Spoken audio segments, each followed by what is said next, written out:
vamos a funcionar, bueno, se van a hacer las 13 posiciones y después hacemos un intercambio entre todos.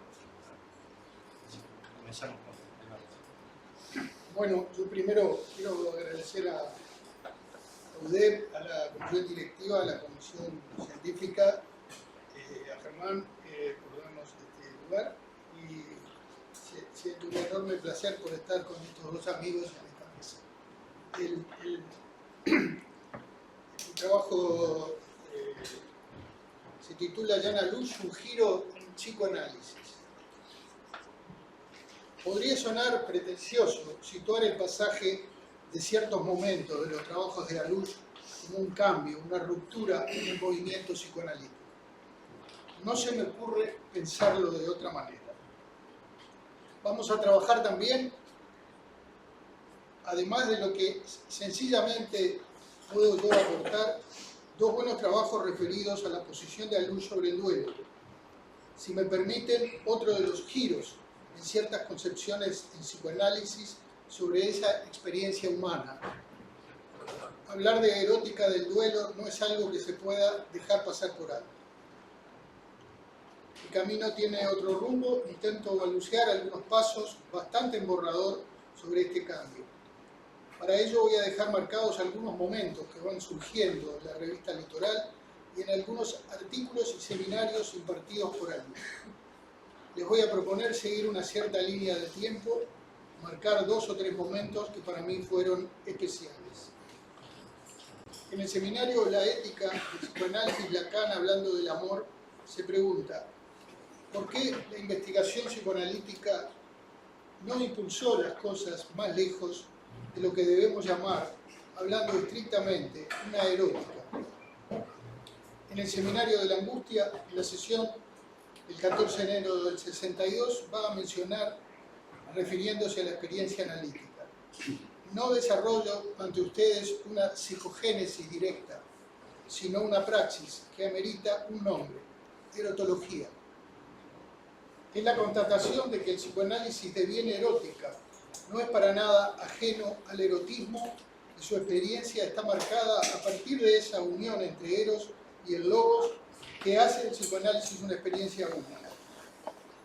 Es a finales de octubre de 1997 que Jana Luch imparte un seminario en Córdoba, Argentina. Este seminario se va a llamar, en un primer momento, El psicoanálisis, una erotología para el olvido. Si bien este era el título original del seminario, en la publicación del mismo, del seminario en castellano, en el año 2017, se destaca el título El psicoanálisis, una erotología de pasaje. ¿Por qué este cambio? ¿Qué lo produce? ¿Qué hace al juego de sustitución de un título por otro? Estas preguntas no son fáciles de responder en este momento. Quisiera dejar estas preguntas abiertas sin tener rápidas respuestas que puedan obturar más que aclarar. Bastaría recordar en los comienzos del psicoanálisis, en sus primeras experiencias, las pasiones a las que han sido sometidos algunos psicoanalistas, sometidos porque tenían ganas. Recordemos a Anna O en su reclamo a Breuer en un acto sintomático en donde se muestra con intensos dolores similares a los dolores de parto, clama diciendo: ya viene el hijo de Breuer. También el episodio entre Sándor Ferenczi y Gisela Palós, su pareja, y la hija de Gisela, Elma, primero paciente del analista húngaro, luego devenida amante. La ferviente pasión también entre Sabrina Spielrein y Carl Jung. En todas esas experiencias, Freud estuvo involucrado de distintas formas, principalmente en el affair Ferenczi y Elma. Freud es de alguna manera parte de esos juegos amorosos. Lacan hace el llamado a una relación con Eros en la experiencia analítica, ya sea a través de esa denominación erótica o a través de ubicar a Eros y a Logos en un mismo plano. En psicoanálisis no hay una experiencia con el pensamiento, hay una experiencia que está esencialmente marcada por una erótica. Es a fines de octubre de 1997 donde encuentro un primer seminario realizado en Córdoba, a partir del cual se realizará una publicación, primero en 1998 bajo el auspicio de la editorial Edel de l'École Lacanier, en una colección llamada Cuadernos Litoral, a la que no pude tener acceso, y una edición en el año 2017 de otra editorial llamada Ediciones Literales, también perteneciente a la Escuela Camián, dando lugar a 3 libros, a 3 publicaciones. La primera, El psicoanálisis, una erotología de pasaje, en 1998. La segunda, El sexo de la verdad, que es un seminario en Buenos Aires, en 1998. Y la tercera, Faltar a la cita, Kant con Sade, de Jacques Lacan. Todo esto son escritos y seminarios impartidos por Alús. Alús sostiene que se buscó que estos 3 trabajos derivados de su seminario de Córdoba hagan de trípode al término erotología.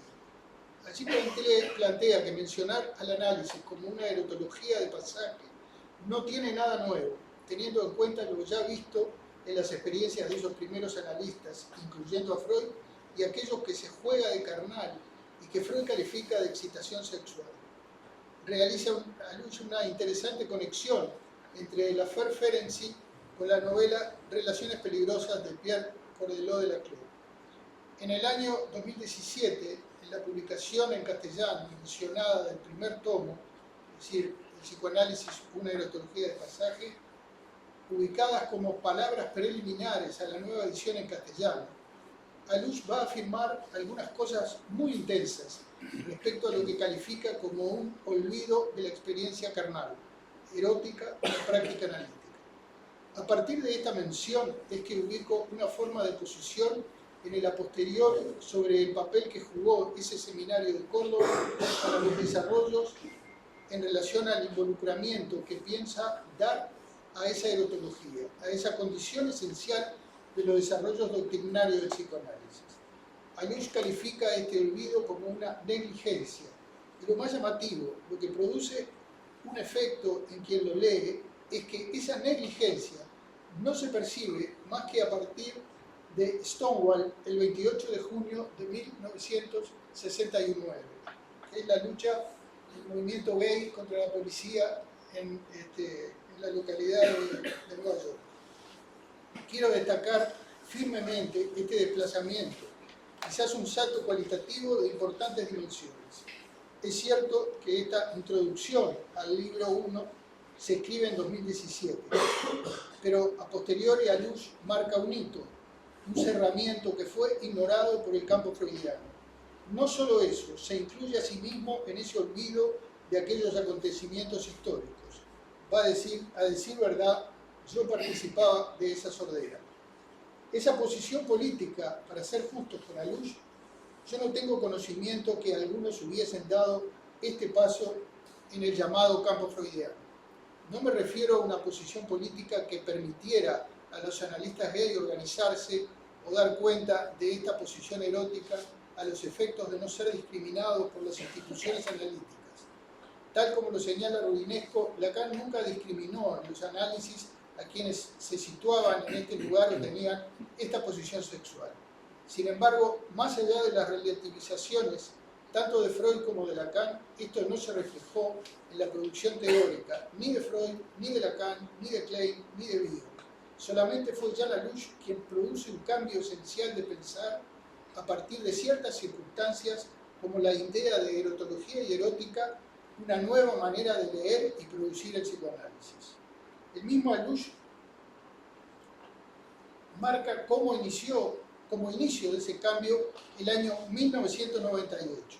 Mi opinión es que ya en 1997, en el Seminario de Córdoba, Jean Alús deja sentadas las bases teóricas de ese cambio.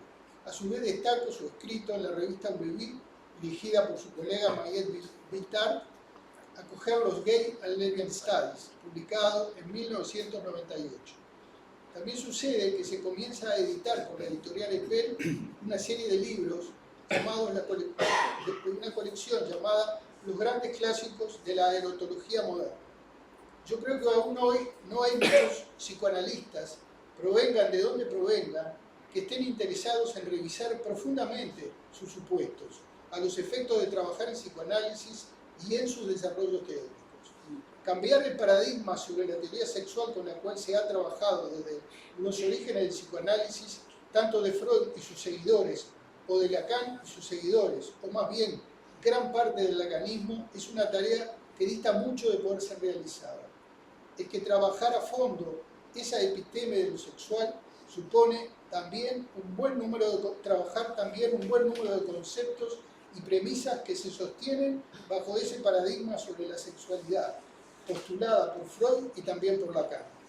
A pesar de algunos puntos aún oscuros que ya Lacan plantea sobre la sexualidad, por ejemplo, ese desplazamiento que lleva de la sexualidad a la sexuación y la apoyatura lógica de la llamada fórmula de la sexuación, que destacan dos posiciones lógicas sobre el sexo, el goce y la falta, no dejan de ser posiciones binarias, hombre-mujer, aunque se diga que no necesariamente son ocupables por aquellos que se identifican con tal o cual género, sino por cualquiera que tenga una posición sexuada y que disponga de la práctica sexual que disponga. Este dilema no deja de seguir manteniendo un modo binario de disposición de las sexualidades que se despliegan en la variación de los contextos históricos y de las sexualidades disidentes. El otro punto a destacar es la afirmación de Lacan: no hay relación-rapport sexual, y que Alush lo toma. Es otro de los caminos que se emprenden a partir del seminario de Córdoba. La posición de Lacan es que la sexualidad no supone un intercambio, menos un intercambio proporcional entre lo que uno da y lo que uno recibe. Esto siempre supone disparidad. Sostener esta posición tiene algo de salida de un sinnúmero de enredos que cotidianamente nos tropezamos los seres tomados por el lenguaje. El sexo, dirá Lacan, está en todos lados, menos en aquellos lugares donde debería estar. Esos eslabones que Alush va encontrando en su lectura de los trabajos de Lacan en pequeños lugares, cercando en distintos momentos, como fue el caso de erótica y erotología, es la forma que el autor traza los caminos que van articulando el campo freudiano y el campo gay, lesbiano y queer. Estos caminos también los llevan a incorporar los trabajos de Michel Foucault. La historia de la sexualidad se comienza a publicar en 1976. Esta obra son 3 tomos y no hace mucho se agrega un 4º tomo. También para Alush dar cuenta de estas publicaciones de Foucault demoraron 20 años. Es cierto que hoy emergen con una rapidez inusitada un vivo interés por la obra de Foucault, un gran olvidado en aquellas épocas de las publicaciones de la historia de la sexualidad. Ese contacto con Foucault, el entusiasmo por su pensamiento, dan razón a Alush en relación a su frase: el psicoanálisis será foucaultiano o no lo será más. Esta frase, pronunciada en 1998, es conocida por muchos analistas que ignoraron a Foucault o simplemente lo negaban. Tampoco se dio importancia a los estudios queer, a los gay and lesbian studies, ni a los autores que lo sustentaron. No existió el menor interés por Judith Butler, por Gail Rubin, por Monique Whiting, por Leo Bersani, por Teresa de Laureti, por Eva Kosowski, por Vernon Rosario y por tantos otros. Recapitulemos y veamos los distintos desplazamientos que se producen en la escritura y las publicaciones de Alush en este periodo fermental de 1997. En la fundamentación del seminario ya se plantean algunos puntos de interés. Primero, la constatación de cierta desorientación en Occidente en lo que se refiere a Eros. La puntuación de diferentes autores que después de la década del 50 se ocuparon de decir algo sobre el erotismo. Estos autores que se mencionan fueron George Bataille en el 57, Klosowski en el 65, quizá también Blanchot o algunos helenistas. A su vez, menciona la posición desde el psicoanálisis de Stoller al plantear la diferencia sexo-género en 1968. Menciona la formulación de Lacan de no hay relación rapport sexual en el 69 y principalmente la historia de la sexualidad de Foucault en el 76. Es decir, que casi en 20 años pocos aportes al respecto, salvo quizá los estudios gay y lesbianos y prácticamente ninguna mención en el campo freudiano. Reconociendo el aporte freudiano de su época de quitar a la sexualidad el peso de la función reproductiva y de dar el paso contundente de señalar la sexualidad infantil y el cuerpo erógeno desde el nacimiento, así como algunas otras cosas, a pesar de los esfuerzos de Ferenczi o de Reich, queda de lado una cierta teoría del coger que sea propia del psicoanálisis y no de los desarrollos de las ciencias sexuales. Menciona también a luz todo lo referente a los estudios de los puntos fálicos, del tantrismo milenario, la homofilia griega, el amor cortés, la epopeya libertina, el dandismo, el romanticismo, entre otros. A su vez, la reafirmación en este seminario del psicoanálisis también como una erotología mutante, mediadora, y a partir del cual Eros transforma a Eros. Va a decir, ¿hay que distinguir dos figuras de Eros? Voy a mostrar que este puede ser el caso, aunque precisando enseguida que no es necesariamente el único caso. Otro punto que señala en esta fundamentación es la relación de la verdad, lo que se denomina aletheia en griego, que siempre está a punto de caer en el olvido. La verdad es lo que se priva del olvido, la aletheia. Para Luis el falo se erige como el arma fundamental contra el olvido. Dice que cada cultura de la verdad es un culto fálico. Si la histeria parece de reminiscencias, de recuerdos permanentes, queda privada del olvido. Esta búsqueda que Freud establece en relación a lo reprimido, a lo olvidado, denodadamente, se trata de hacer algo diferente, que el psicoanálisis sea una experiencia que pueda llevar al olvido, de esa constante repetición de lo mismo, de poder olvidar aquello que no puede ser olvidado. Señalemos otro momento. En abril de 1999 se publica en español la revista Litoral titulada La opacidad sexual. La publicación comienza con un texto que sirve como argumento a un coloquio realizado en París por L'École el 6 y 7 de junio de 1998. Es muy importante este número de la revista Litoral porque algo cambia. No encontré entre los números anteriores de Litoral, salvo una publicación dedicada al tema de la declaración de sexo, seguramente un antecedente importante, ninguna posición tan definida sobre la cosa sexual como en esta revista sobre la opacidad sexual. Y hay otra más, una segunda revista de opacidad sexual. No encontré, salvo la revista Litoral titulada La función de secretario, ningún artículo de Foucault. En esa revista mencionada se publica el artículo ¿Qué es un autor?, en la revista La función de secretario. Es en la revista Litoral sobre la opacidad sexual que se incluyen Caricias de hombre considerado como un arte, de Michel Foucault, que es como una reseña sobre el libro de John Dover, La homosexualidad en Grecia. Y el otro artículo es una entrevista que se le realiza a Foucault y se titula Elección sexual, acto sexual. Eso es la primera de las revistas de Litoral de opacidad sexual. El sintagma, la opacidad sexual, es el tema del coloquio en París de junio de 1998. Se trata de una cita de Lacan que surge de la desgrabación del seminario de Saint-Ouen impartido en 1976 y que dice lo siguiente: el conocimiento se muestra desde el principio como es, engañoso. Por eso todo debe retomarse al comienzo a partir de la opacidad sexual. Digo opacidad porque, en primer lugar, no nos damos cuenta de que lo sexual no establece de ningún modo ninguna relación. Esta frase viene a afirmar el no hay relación, rapport sexual, que Lacan pronunciara en el seminario De un otro al otro en marzo de 1969 y que va a ir trabajando en varios momentos. Aluz toma y sigue el derrotero de esa frase. Ahora, ¿se trata allí de negar el acto sexual? No, rapport alude al mismo acto sexual, tener relaciones, así como a una cierta lógica de proporción, como un cierto intercambio, en tanto es proporcional lo que doy y aquello que recibo. Eso es lo que no hay. Es a eso a lo que Lacan se opone y lo plantea como forma de negación de esa existencia. Sobre la idea misma de opacidad, ¿qué significa cuando algo queda oculto? ¿Emplea Lacan esta palabra para dar cuenta de la oscuridad conceptual del asunto sexual? Estamos tentados a creer que todo debe retomarse al comienzo, a partir de la opacidad sexual, anunciara de alguna manera una cierta revisión de los postulados freudianos y lacanianos sobre la sexualidad. Lacan lo hace, en gran parte, pero lo que Lacan se propone revisar es que lo sexual no establece ninguna relación, es esa afirmación, esa continuidad al sintagma "no hay relación sexual" del 69.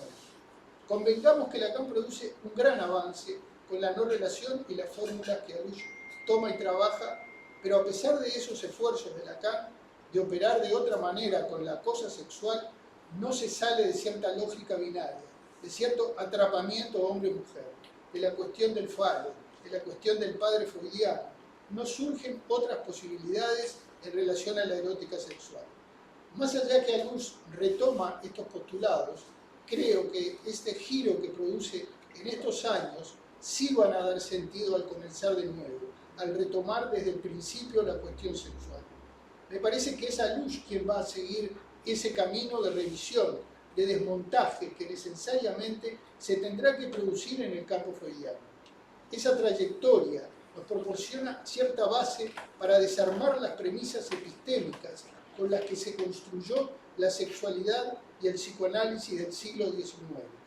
Como afirma Paul Preciado, el régimen de la diferencia con el que trabaja el psicoanálisis no es ni una naturaleza ni un orden simbólico, sino una epistemología política del cuerpo y que como tal es histórica y cambiante. Al final del libro El psicoanálisis, una erotología de pasaje, se agrega un capítulo llamado Continuación parisina. Se trata de la transcripción de la primera sesión del seminario impartido en París el 13 de enero de 1998, muy poco tiempo después del seminario de Córdoba de fines de octubre de 1997. El título que Alush ubica para ese seminario de enero en París es Eros vuelto loco. Allí enuncia, creo que por primera vez, esta formidable toma de posición respecto a colocar en primer lugar los trabajos de Michel Foucault a los efectos de valerse de este autor imprescindible si queremos repensar cosas en el psicoanálisis. Alush va a decir: no es que les anuncie una buena exposición, puesto que lo menos que se puede hacer cuando uno se expone así públicamente es atenerse a lo que señala Foucault. El lector, como el oyente de un curso, sabe reconocer perfectamente cuando uno ha trabajado y cuando se ha contentado con relatar lo que se tiene en la cabeza. Pero sí, tengo una declaración que hacerles, que proviene en efecto de cierto dolo, es daño y dolor. En mi opinión, esa declaración sitúa el problema actual del psicoanálisis y al mismo tiempo se sitúa dentro del problema. La posición del psicoanálisis, digo, será Foucaultiana o el psicoanálisis no será más. Además, veremos que eso fue siempre el caso. Cierro lo que dice Alush. Se trata de una afirmación enorme en ese momento. Enero de 1998. Sostener el psicoanálisis como una erotología es elegir la senda de Foucault, principalmente el camino crítico en relación al psicoanálisis. Es más bien resaltar ese camino. Vamos a citar dos frases para terminar del seminario en cuestión. Hablando de que el psicoanálisis es una erotología, se pregunta en qué esa erotología no es buena para cualquiera y que, en todo caso, hay algo que tiene que ver con resistir a cierta normalización, a cierta forma del biopoder, a ese arcaísmo erótico que Foucault señalaba en Freud. Va a decir Alush: pudiera ser, en efecto, que en este punto Lacan tenga que alcanzar a Foucault. Tal sería nuestra tarea. Pudiera ser que Lacan, psicoanalista, no haya sido tan libre en sus movimientos como Foucault. Es también la tarea del psicoanálisis, a saber, una cierta liberación de la sexualidad. El psicoanálisis será Foucaultiano o no será más, pues es, en primer lugar, que tenemos a cargo hacer que Lacan alcance a Foucault. Y citando un libro, en ese mismo escrito, que son la primera sesión del seminario de enero del 98, Citando un libro de John Rachman, Lacan, Foucault y la cuestión de la ética, Alush va a citar la siguiente frase de Rachman: la cuestión de una nueva erótica se asienta en la posibilidad de vivir sin suponer la identidad y en los contextos en los cuales la identidad se vuelve objeto de análisis. Y dice Alush, diremos, ¿vivir sin suponer la identidad sexual? Si, como he dicho, la erotología analítica es una erotología de pasaje, una erotología medio, sería la misma erotología la que conduciría al sujeto hasta el umbral de esa posibilidad en que lo erótico le daría su identidad sexuada, antes que su identidad sexuada un acceso a lo erótico. Muy poco para decir sobre estas frases. Hasta el final de su vida, Jean Alush ha bregado por realizar esto que aquí anuncio, que Lacan pueda alcanzar a fondo. Muchas gracias.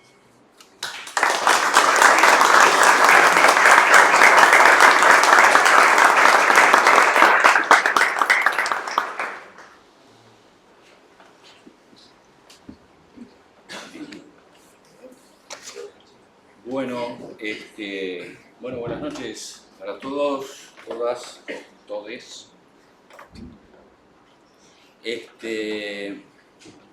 Un agradecimiento por la invitación y agradecimiento por que hayan venido en esta noche un poquito fría.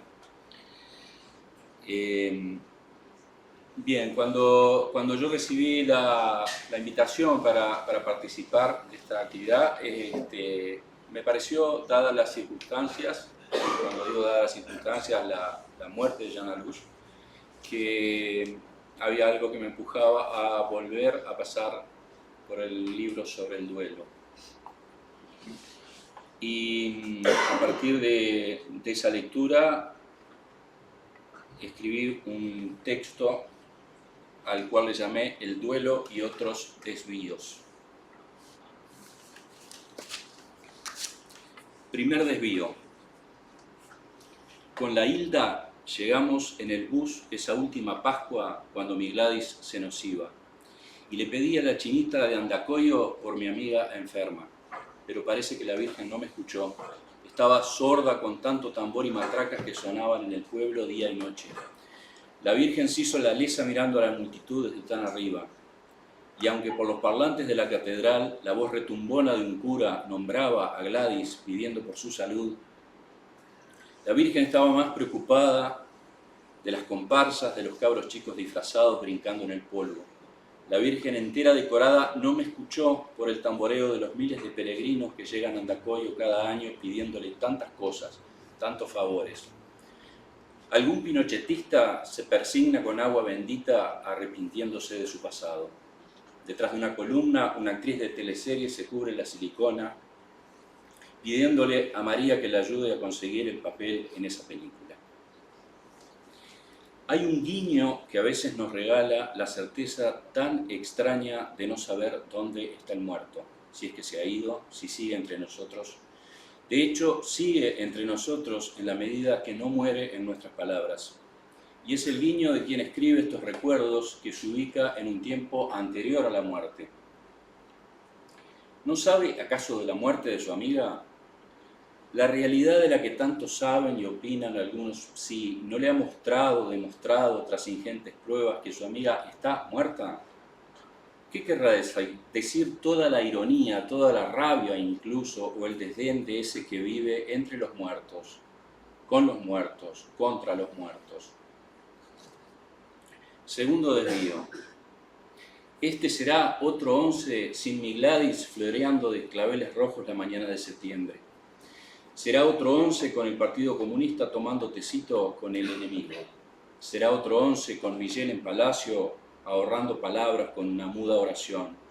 Será otro 11 invisibilizado con el derrumbe fastuoso de las Torres Gemelas. Quizás un 11 de barricadas y molotovs estudiantiles para animar el tedio de la marcha. Sin Gladys, por supuesto, sin su hermosa presencia dándome la mano cuando llegaban los pacos y quedaba la cagada, y teníamos que apretar cueva entre el humo picante y los tunazos en el cementerio. Estas y las anteriores son palabras del escritor, cronista, performer, artista visual, marica linda chilena, Pedro Lemebel, recordando a su entrañable amiga Gladys Marín, en una recopilación de escritos dedicados a quien fuera su gran compañera de ruta. En abril del año pasado, en una actividad organizada por l'École Lacanienne, que se realizó en Ciudad de México, fue invitada a exponer y luego a platicar con nosotros Sayak Valencia, autora de los libros Capitalismo World y Transfeminismo. Tras una cautivante intervención, Valencia y los que allí estábamos y acabábamos de escucharla, nos encontramos de pronto con que no estaría nada mal, es más, podríamos estar sumamente interesados en alcanzar a establecer algunos puntos de cruce entre su producción y lo que en el marco de l'École Lacanienne se viene trabajando desde hace ya varios años. Y fue en el preciso momento en que yo la escuchaba que vino a mí el recuerdo de Pedro Lemebel y de su forma de estar en el Partido Comunista Chileno y su forma de decir algunas cosas. Y traté de hablar, pero como no encontraba las palabras justas, Sayak Valencia, que está mucho más que yo en la cosa, me dijo, un comunismo marica. Eso le dije yo casi gritando y chasqueando los dedos. Entonces convinimos que un posible punto de cruce estaba en que el análisis también puede ser una práctica divertida, humorística, por sobre todo cómica, con todo el alcance que Jacques Lacan le daba a esa adjetivación, con cierta fineza, bastante elegancia y cierto estilo, y para nada serio, solemne o aburrido. Aunque también y prácticamente siempre, como en el ciclo griego, no se pueda evitar la tragedia. Pasar a otra cosa, pasar por el registro de la comicidad, es un recorrido posible. Eso es una enseñanza que Jean Alouche extrajo de su lectura de un cierto Lacan. No quisiera dejar de decir, a modo de insuma para la lectura de los textos de Alouche, que Jean Alouche ha sido absolutamente aplicado a una máxima de Lacan, éviter l'évidence, vaciar o limpiar la evidencia. Y su original recorrido de la cuestión del duelo no será la excepción. Con el decurso de los años se acentuará cada vez más esa dirección de no dar por evidente y probado nada de lo que Lacan afirma, incluso buscando teorías lacanianas en los resquicios del decir de Lacan, incluso haciéndole decir afirmaciones que uno se pregunta, ¿pero de quién son? Esa posición, y que realmente no tiene relevancia responder la pregunta, en mi lectura constituye ya una enseñanza. Será un primer movimiento entonces señalar algunos de los efectos que ha tenido y que sigue teniendo la publicación del libro de Jean Alouche, Erótica del duelo en el tiempo de la muerte seca, que fue la escritura de un seminario que tuvo su pasaje por la ciudad de Montevideo del 1 al 4 de diciembre de 1993 bajo el nombre El insustituible objeto del duelo. Primera ocasión en mi vida que tuve de ver y escuchar a Jean Alouche. Luego la fortuna quiso que hubieran muchas más. Creo que un primer efecto que podemos constatar han sido una serie de publicaciones que nacen del impulso y del giro que dio Alouche con relación al duelo, a la muerte, a los muertos. Y último, pero no menos importante, a la implicación del que dice, del que escribe en sus textos.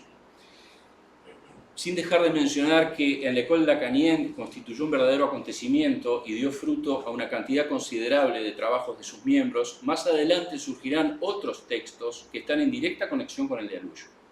Y solo por mencionar algunos, citaré a la filósofa belga Vinciane Desprez, con un libro que ha sido muy leído por estas latitudes, A la salud de los muertos, o Vivir con nuestros muertos, de Delphine Orvilliers, o Una presencia ideal, de Eduardo Berti. En la mayoría de los casos, la mención al fermental trabajo de Jean Alouche es explícita. Yo no sé si les ha pasado lo mismo que a mí, pero cuando llegó a mis manos un libro anterior de Jean Alouche, Marguerite ou l'Aimé de Lacan, yo no podía dejar de leer una y otra vez la dedicatoria que ese ensayo tiene. No podía dejar de leer una y otra vez en un cierto estado confusional, porque en lo que allí decía había dos palabras que se daban de tumbos. Les comparto la cita. Junto con Marguerite, dedico este estudio de clínica psicoanalítica a aquellos habitados por la terrorífica experiencia erótica del hijo muerto. no es solamente que la frase sea tremenda, conmovedora, removedora, reveladora, casi una confesión. Es también que junta dos adjetivos que se andaban a los tirones antes de haber leído estos trabajos de Jean Lalouche: terrorífica y erótica. Lo que queda redoblado y en alguna forma esclarecido con la manera en que remata el envío de la erótica del duelo, que pueda este libro restablecer lo macabro en su función de suscitación de deseo en el viviente. En el comienzo del libro, Lalouche trae una pequeña anécdota ambientada en un patio de escuela en México, donde se sabe hay una peculiar relación con los muertos y la muerte. Esto es algo que puede ser ubicado perfectamente en el libro, de manera que no lo voy a recordar ahora. Pero sí me interesa una conclusión que extrae esa historia, donde está en juego un objeto que ha sido elevado a la posición de objeto patinado de brillo, objeto deseable, aquello que en el seminario sobre la transferencia Lacan extrajo del texto platónico, agalma, objeto que hará su recorrido hasta desembocar en el objeto A minúscula. Y creo que a Lalouche no le habría gustado nada la versión esta que estoy dando de un recorrido de agalma al objeto A. Pero bien, la mencionada conclusión es que a quien le fue robado ese objeto, subrayo y repito, robado ese objeto, se ve violentamente transformado, esto es una cita de Lalouche, en Erastés, cuando se paseaba tranquilamente como portador del objeto maravilloso, como el erómenos que acaso no sabía que era. Vale decir que a consecuencia de una pérdida nos convertimos en sujetos de deseo. Tras esa afirmación comienzan a acercarse un poco los términos macabro y erótico, al punto que la cuestión del duelo, los asuntos de la muerte, se las tienen que ver con la pulsión, con sus amarres, sus anclajes, sus recorridos, finalmente su objeto. Objeto que ya fue señalado por Freud es contingente, puede ser cualquiera. A lo que agregaría a tal punto cualquiera que para cada quien no es cualquiera. Está señalado, marcado por los trazos, por la injerencia del otro. Hay un punto muy importante en esta misma dirección y que de hecho es una pregunta que ya se formulaba Freud en Duelo y Melancolía. Y es la interrogante acerca de qué es lo que se lleva el muerto consigo. Dice Freud, él sabe a quién perdió, pero no lo que perdió en él. Al inicio de su seminario en Montevideo, Lalouche va a relatar un sueño que tuvo en el vuelo que lo trajo de París al Río de la Plata. Se trata de un robo en su consultorio en el tiempo del duelo por la muerte de su hija. Y su comentario desolado en ese sueño es, me han robado todo. Ciertamente es una frase que podemos haber escuchado más de una vez cuando alguien pierde un ser querido. Pero decir que se ha perdido todo, en rigor, no dice nada. No dice nada si en el ejercicio analítico se trata de algo que apuesta a ir al punto, al detalle, a poder cercar algunos lugares, algunos trazos menores y no generalidades o universales. Se trata de la producción de aquellos trazos que construyen una subjetividad. A eso se abocó Lalouche en el comienzo de ese seminario y ese método se trasladó a la escritura de su libro. Su propuesta con respecto al duelo quedará condensada en una fórmula, un matema, como acostumbraba decir Lacan, paréntesis 1 más A, cierra el paréntesis. La muerte de alguien por quien nos ponemos de duelo se lleva no solamente el cuerpo y la vida del muerto, sino que con él se va un pequeño trozo de sí, representado por ese A. Será a entender que a propósito de ese sí no es posible determinar a quién pertenece. Y que por otra parte nos llevará a interrogarnos acerca del estatuto del muerto y del lugar donde pasa a habitar. Lugar ciertamente difícil de establecer. ¿Está en el sitio donde lo enterramos? ¿Está en el cielo? ¿En las cenizas que arrojamos al mar? ¿En cada cosa que del muerto nos quedó? ¿En los recuerdos? ¿No está en ninguna parte? No es tan fácil precisar cuál es ese lugar donde se mueve el muerto. Se fue, pero puede volver. Vuelve incluso bajo la forma de un espectro, de un alma en pena, o una energía que se siente en la casa, en el olor de la ropa.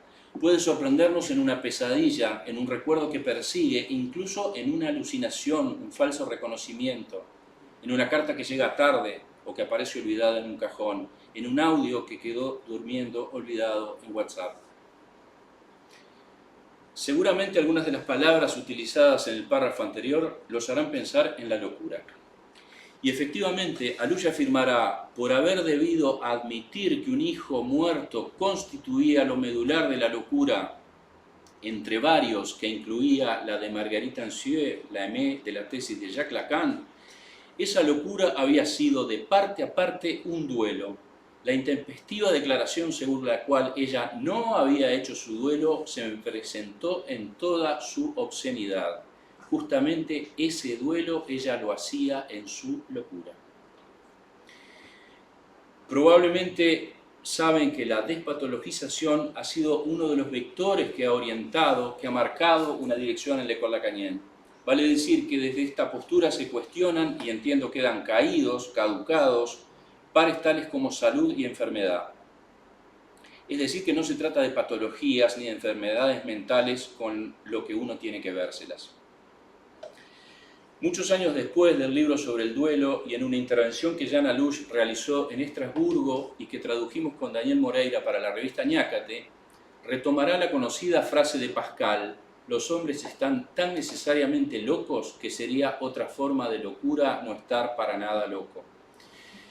Y a renglón seguido, esta cita que les comparto. También Lacan rechazó la distinción loco-no loco. No hay en él esos dos lados, ese muro, ese confinamiento de algunos, como esa contención que pretende una justificación, como una continencia que discrimina a los cuerdos de los otros, ellos los enfermos mentales.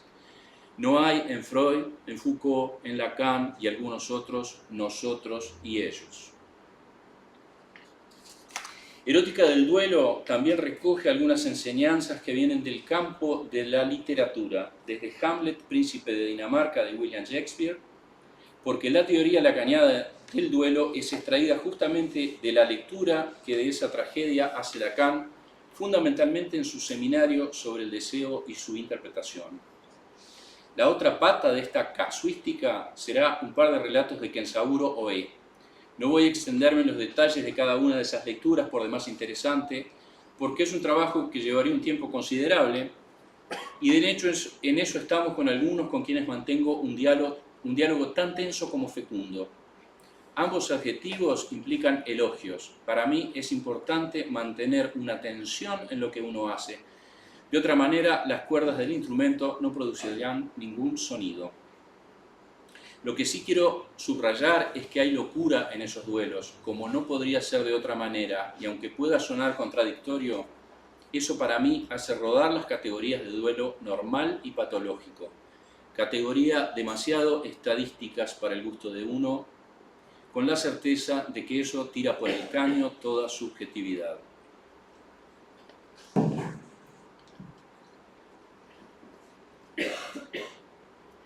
Hay una suerte de tridente que Alush critica en Duelo y Melancolía, trabajo del duelo, prueba de realidad, objeto sustitutivo. Me parece que sus críticas pueden estar más justificadas si se dirigen al hacer de los post-freudianos y a lo que ha sobrevenido como una notoria medicalización del duelo. En mi recuerdo, a Alush le inquietaba particularmente esa cuestión de que algo que se había ido con el muerto, ese pequeño trozo de sí, pudiera entenderse que tuviera sustitución. De allí el título de su seminario de Montevideo. Otro punto que critica es que el duelo haya sido elevado a la categoría de un trabajo. Quisiera hacer una aclaración que por ahí resulta obvia. El libro de Alush, entiendo yo, así como sus reflexiones, están dirigidas a los practicantes del análisis. Quiero decir con esto que no tiene nada de criticable que alguien se acerque a un análisis porque ha perdido un ser querido y pretenda que algo de eso regrese, se repare o se sustituya. Es una manera como cualquier otra de plantear las cosas. El asunto es qué hace un analista con eso. Lo que está planteado en este libro y desde el vamos es textualmente que el duelo sea llevado a su estatuto de acto. La gente con la que yo dialogo, intercambio, debato, algunos pequeños grupos, saben que una de mis grandes preocupaciones es lo que llamo, irónicamente, el buen lacaniano. Y en concreto, mi preocupación es, o lo que me mantiene alerta, tiene que ver con esa frase de Lacan que mencioné al principio y que a luz en mi lectura se ha aplicado a ella, éviter l'évidence. Mi preocupación es cómo algunas opiniones se transforman rápidamente en prescripciones, es decir, en recetas, y se pierde el filo de lo que está en cuestión. Uno se encuentra más a menudo de lo que quisiera que algunos trabajos que realmente tienen hallazgos muy potentes se desmerecen cuando en el final aparecen de improviso fusiones con algunas de las cosas que Alush venía trabajando y todo se aprieta, como en esa frase popular que dice que hay que empujar la puerta de la heladera para que entren todos los zapallos. Entonces, hacerse livianamente eco de esas frases, la clínica es el duelo o el duelo se resuelve con un acto, nos puede llevar a buscar denodadamente el bendito acto resolutivo, el sacrificio gratuito y quizá hasta encontrarlo, lo que puede paradójicamente significar que algo se pierda por el camino, porque en la práctica realmente no importa mucho lo que un analista encuentre o explique de sus casos. Eso es de otro tiempo, el del escritorio. Pero bueno, quiero decir alguna cosa a propósito del acto, ya para terminar. Lo que leo en este libro de Jan Alush, más allá de estas puntualizaciones singulares que hace sobre la cuestión del duelo, de meterse en ese debate con firmeza, con una tremenda contundencia comunicativa, eso podía verse en el fenómeno que eran los seminarios de Jan Alush, y corriendo el enorme riesgo y atrevimiento de esclarecer desde el inicio cuál era su implicación en el asunto. Lo que una vez me dijo había causado una gran conmoción en París. Lo que leo allí es una línea que se fue dibujando, quizá desde la aparición de Erótica del Duelo, que marca una manera de concebir el ejercicio analítico que está fuertemente arraigada en la transferencia como su pivote central y en el acto analítico.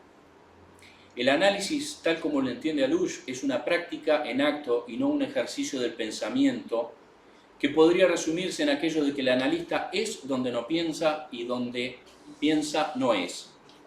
Vale decir que no se trata de formular elaboraciones, construcciones, interpretaciones, sino que el asunto pasa por el acto, casi aquello a lo que Lacan aspiraba, un discurso sin palabras.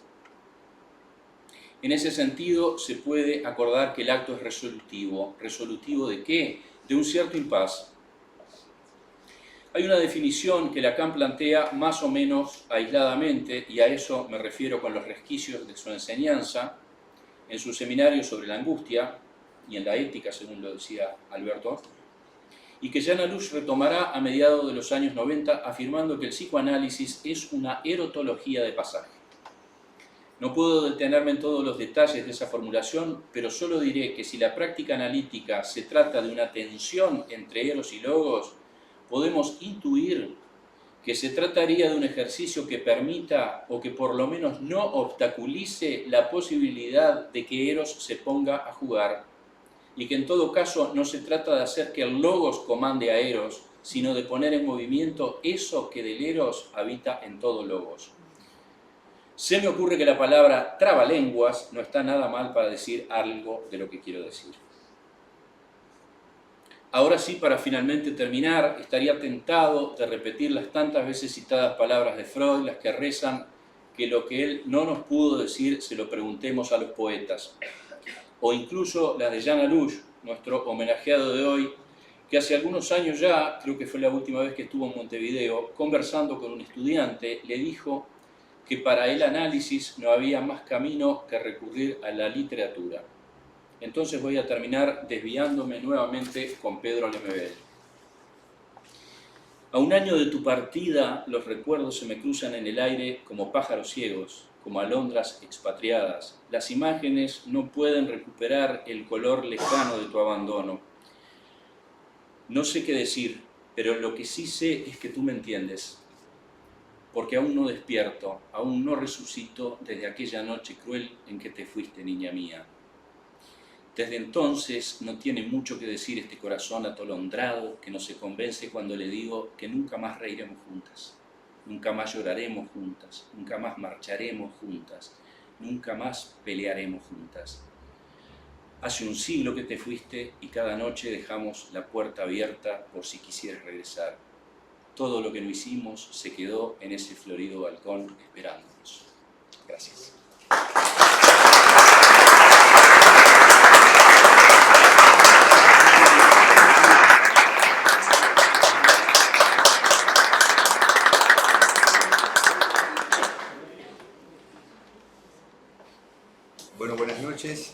también agradecer a los amigos de AUDEP por la invitación y la presencia de ustedes esta noche. Bueno, escribí ahí unas palabras. En realidad me acabo de dar cuenta que en realidad esto tiene valor de homenaje a Yana Luz. Recién ahora me doy cuenta de eso. Bueno, decir algunas palabras a propósito del libro de Yana Luz, La erótica del duelo en tiempos de la muerte seca, no es para nada una tarea sencilla. Basta ya con abordar el título de dicha obra para apreciar el alcance de la misma. Una obra original en tanto posee un entramado referencial que no es habitual en el campo del psicoanálisis. Múltiples referencias que navegan por territorios que van desde la historia, la literatura, hasta los textos centrales de la doctrina psicoanalítica. Un entramado que no opera como una suerte de sumatoria de disciplinas para dar cuenta del duelo, sino que posee una estructura, o si ustedes quieren, un andamiaje referencial que se vuelve imprescindible para provocar como efecto una nueva propuesta acerca del duelo para el campo del psicoanálisis. En pocas palabras, esta sería que el duelo se ha llevado a su estatuto de acto. Un acto que es capaz de efectuar en el sujeto una pérdida sin compensación alguna. Una pérdida a secas. A la noción de trabajo de duelo de Freud, Luz propone el duelo como acto. El libro comienza expresando que fueron los poetas quienes se habrían anticipado una vez más en dar cuenta de las experiencias subjetivas, las más difíciles de asir, y que los psicoanalistas vamos a la cola de ellos, y por supuesto siempre a riesgo de terminar congelando a los sucesos humanos en mera materia conceptual. Seguido a esa invocación a los poetas, sigue el testimonio personal del autor, mostrando allí con total exhaustividad cómo fue atravesado por dos muertes en su vida, la de su padre siendo el niño y la de su hija. Eso es descrito sin retaseos, revelando de manera directa su implicación subjetiva en el asunto. Un testimonio que no apunta precisamente a una explicación psicológica, sino, entre muchas cosas, a sostener el método freudiano. No hay producción doctrinal en el campo del psicoanálisis sin ese atravesamiento subjetivo. Que Luz pueda poner en cuestión las teorizaciones de Freud acerca del duelo no implica necesariamente que no se ciña a su método. Así como Freud se implicó en la escritura de la Traumdeutung, él se compromete en su lectura del duelo. Luz sabe que se mueve en arenas movedizas. Y ya avanzado el libro, luego de haber hecho su lectura crítica de la teoría del duelo en Freud, donde cuestiona cómo dicha versión redujo el duelo a un trabajo, aún así expresa su incertidumbre. Declara: sin duda hay que reconsiderar la vinculación entre la clínica y el duelo. Tomemos nota entonces de que dicha identificación entre la clínica y el duelo, si fuera confirmada, nos obligaría a preguntarnos si tiene razón de ser una versión analítica del duelo. No va de suyo tener una versión analítica del duelo, como no va de suyo tener ninguna versión definitiva de un acontecer subjetivo que apunte a tener un carácter universal. El recorrido que Luz mismo realiza nos revela cómo el duelo está atravesado por las costumbres y creencias de cada época. El duelo se efectiviza a través de rituales colectivos. Y prosigue Luz afirmando: sería conveniente primero admitir que no sabemos lo que es un duelo, ni tampoco si hay uno o varios. El problema del duelo se plantearía entonces como una verdadera incógnita, como una X, cuyo valor cabría esperar que fuera brindado por cada caso. Sin duda, heurísticamente, semejante política analítica, tanto con respecto al duelo como en relación a la clínica, sería la más pertinente. Cada duelo en su particularidad, a cada caso un duelo en su dimensión singular. Semejante política analítica pondría en juego un no saber y no retroceder en cuanto a esa incertidumbre. Sostener ese no saber cuando algo de un duelo es expresado en la experiencia analítica. el analizante revelará la particularidad de su duelo. Ahora bien, Alous luego emprende un recorrido que apunta a explorar de qué se ha tratado el duelo en distintas épocas históricas, pero junto a ello agrega, y entiendo es un dato esencial, que no alcanza con explorar qué procedimientos de duelo existían en las diversas épocas, sino que junto a ello era imprescindible analizar qué idea de la muerte existía en cada uno de esos momentos. Retomaré ese punto algo más adelante.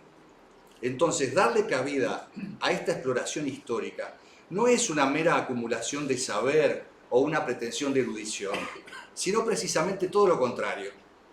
Desplegar ese recorrido para descentrar las certezas que se constituyeron en el campo freudiano. Un saber para descentrar, para producir una profunda interrogación en la doctrina analítica. De allí su vía se dirige directamente a poner en cuestión la versión freudiana del duelo, que operó como un verdadero dogma durante décadas. Y se pregunta, ¿cómo fue posible que la versión freudiana de un duelo normal, que consistía en realizar un trabajo de duelo, haya triunfado de manera tan rotunda? Una versión que se esbozaba en pocas frases por Freud, de manera austera y conclusiva. Escribe Freud su versión de esta manera. Dice Freud, nos representamos el trabajo de duelo así. Poseemos un cierto grado de capacidad de amor, llamada libido, que en los comienzos del desarrollo se había dirigido sobre el yo propio. Más tarde se extraña del yo y se vuelve a los objetos, que de tal suerte incorporamos a nuestro yo. Si perdemos los objetos, nuestra capacidad de amor libido queda de nuevo libre. Puede tomar otros objetos sustitutos o volver temporariamente al yo. Termina ahí Freud.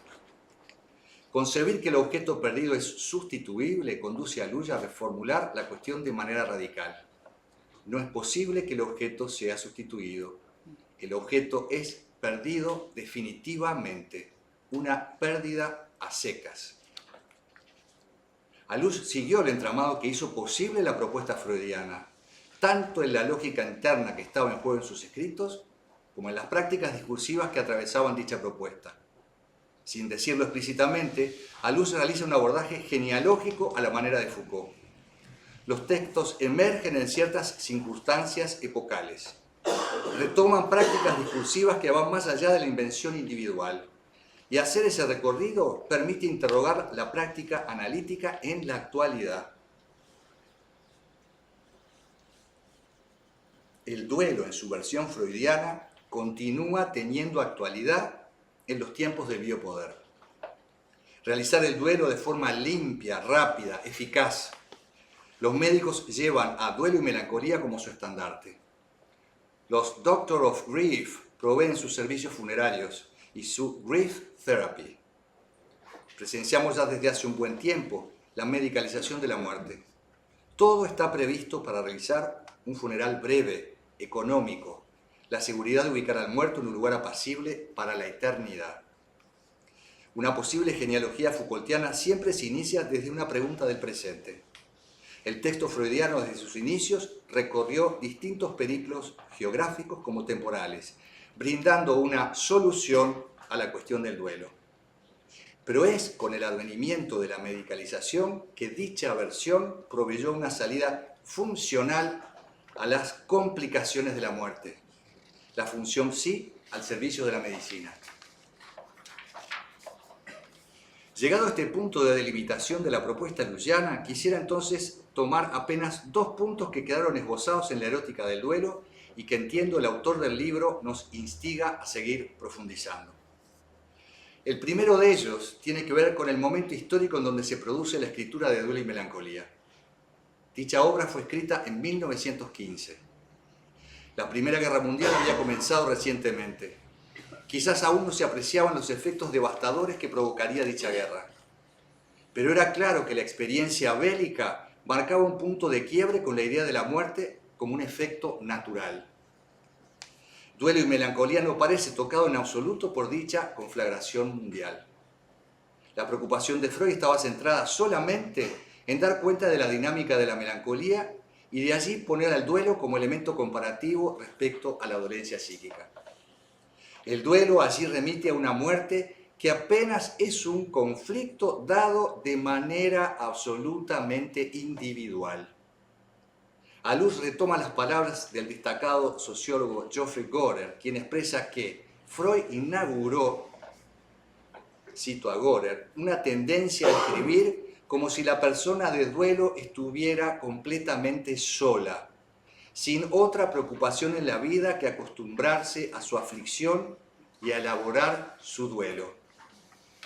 Esa imagen del enlutado solitario, solo con su dolor, parece resultar de una notable simplificación. Si bien el trabajo de duelo es una experiencia psíquica personal, el trabajo de duelo es favorecido o obstaculizado y su evolución se ve facilitada o se torna peligrosa de acuerdo a la manera en que la sociedad en general trata a quien está de duelo. La observación de Gorer, que parece hoy de un carácter evidente, tardó muchos años para que pudiera ser retomada. El canon psicoanalítico, a sabiendas o no, impidió dar ese paso. Las palabras de Freud fueron tomadas como verdad definitiva acerca del duelo.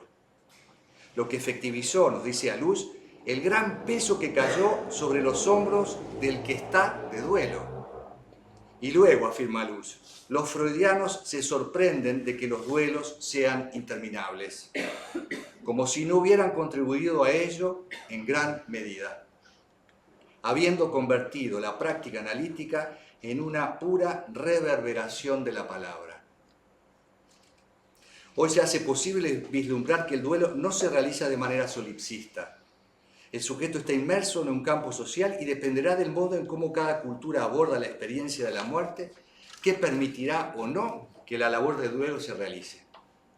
Gorer ubicó el papel de los ritos como pieza esencial de dicho proceso. Una pérdida que no es posible realizarla si no es dada con algunos otros que constituirán como público privilegiado. Ahora bien, Freud escribe en 1915 dicho texto canónico sin revelar en ningún momento la experiencia ominosa de los cuerpos en la guerra. El conflicto bélico apenas había comenzado. Las preocupaciones mayores estaban dadas por la escasez de alimentos y por la supervivencia. 2 de sus hijos habían marchado al frente y permanecerían con vida. Pero es en el mismo año, 1915, que Freud escribirá a propósito de la experiencia de la muerte, de guerra y muerte, temas de actualidad. Su primer escrito gira alrededor de la desilusión provocada por la guerra. Un texto de fuerte contenido político donde habla de la atroz maquinaria de la guerra, donde se revela el carácter frágil de la llamada comunidad de cultura. Un texto tan realista como pesimista, donde el hombre es descrito en su condición más salvaje a la hora de estar en el combate. Pero será en el segundo ensayo donde se explaya acerca de nuestra actitud hacia la muerte. Dicho texto es de una riqueza tal que es imposible en este contexto desplegar las múltiples aristas que dicho texto posee. Pero es sin duda a través de la experiencia de la guerra que, según Freud, cambió el modo de concebirse la vida. Freud parte de remarcar que antes de la conflagración bélica, el hombre estaba capturado por la idea de que la muerte apenas lo rozaba y que su existencia tenía un valor inmortal. A partir de la guerra, la muerte se torna algo más que cercano y en dicha cercanía cambia el modo de apreciar y valorar la propia vida. Freud escribe, lo cito, es evidente que la guerra ha de barrer con el tratamiento convencional de la muerte. Esta ya no se deja desmentir. Es preciso creer en ella. Los hombres mueren realmente, y ya no un individuo por individuo, sino multitudes de ellos, a menudo decenas de miles en un solo día. Ya no es una contingencia. Y agrega de manera sorprendente, la vida de nuevo se ha vuelto interesante, ha recuperado su contenido pleno. una vida resignificada desde la muerte. Y continúa Freud, lo cito. Aquí debería trazarse una separación en dos grupos, los que arriesgan su vida en la batalla y los que quedaron en casa y no tienen otra cosa sino esperar que la muerte les arrebate uno de sus seres queridos por herida, enfermedad o infección. Reflexión máxima aportada por Freud en cuanto a la experiencia de la muerte. El psicoanalista no quedó exento de reflexionar sobre ello. ¿De qué modo la muerte propia o en su defecto la muerte del otro cambia la posición del sujeto con respecto a la vida? Pero en este texto no aborda la cuestión del duelo. Y al mismo tiempo, nada de lo esbozado en este texto con respecto a la experiencia de la muerte pasa a duelo y melancolía. El duelo parece ir por otra vía de reflexión en el texto freudiano, y allí el trabajo de duelo se hace en solitario. ¿Cómo fue posible que Freud no cruzara estos dos textos? Un duelo sin dicha experiencia de la muerte tan cercana. Las reflexiones escritas en el mismo año, ¿tenían que ir por vías independientes? ¿Concebía Freud que uno de los textos, Duelo y Melancolía, era un texto científico y el otro era un texto de especulación filosófica que rozaba un carácter político el cual había que dejar a un lado? Si hubiera sido el caso, junto a esa separación tan engañosa, se dejó de lado la relación entre el duelo y la experiencia de la muerte que se inauguraba.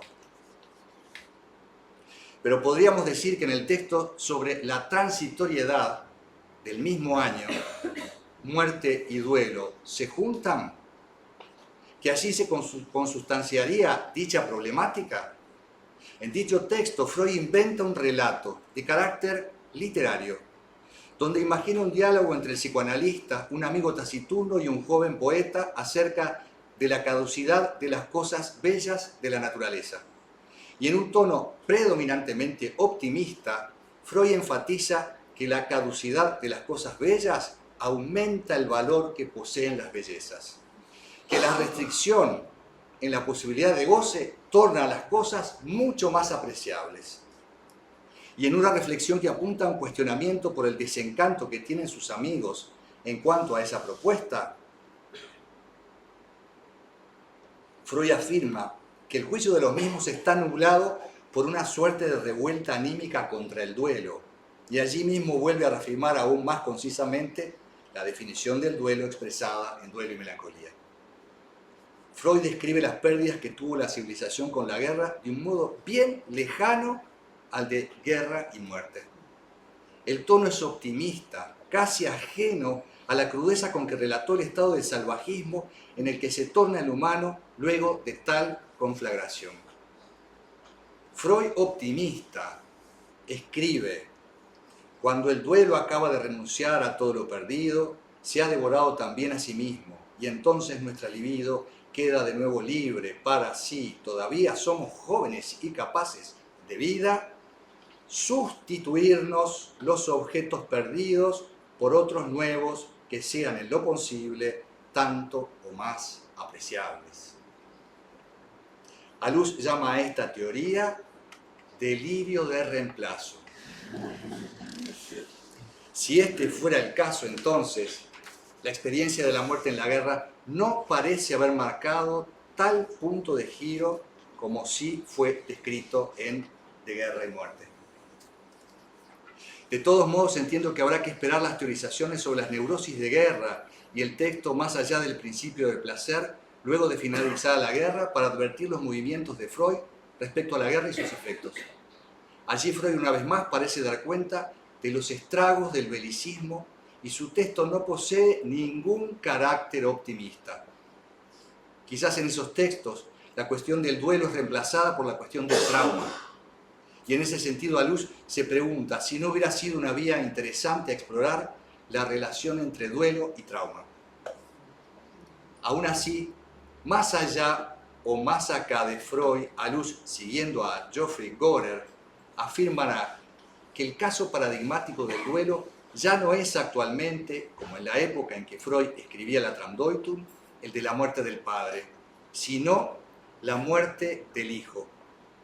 Y siguiendo a Philippe Ariès, profundiza en dicho cambio paradigmático, afirmando que a partir de la Primera Guerra Mundial se efectuó un deslizamiento de la muerte del Padre a la muerte del Hijo, y cómo los hijos de quienes fueron masacrados en 1914-1918 no pudieron más que tender a reducir a nada la existencia de sus propios hijos.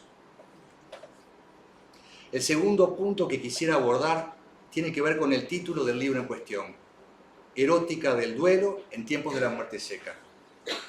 A primeras vistas el título da cuenta de que el eje de la exploración analítica gira alrededor de ese objeto de duelo, objeto de deseo, objeto amoroso, que es perdido definitivamente en la efectuación de un duelo. Bastaría esa definición para dar cuenta del título. Este hoy ya nos sorprende, pero en los tiempos de la primera publicación del libro en francés y del seminario que Alús impartió en Montevideo en los años 90, sonaba como algo inquietante. ¿Cómo era posible juntar al duelo y a la muerte con un cierto tipo de erótica?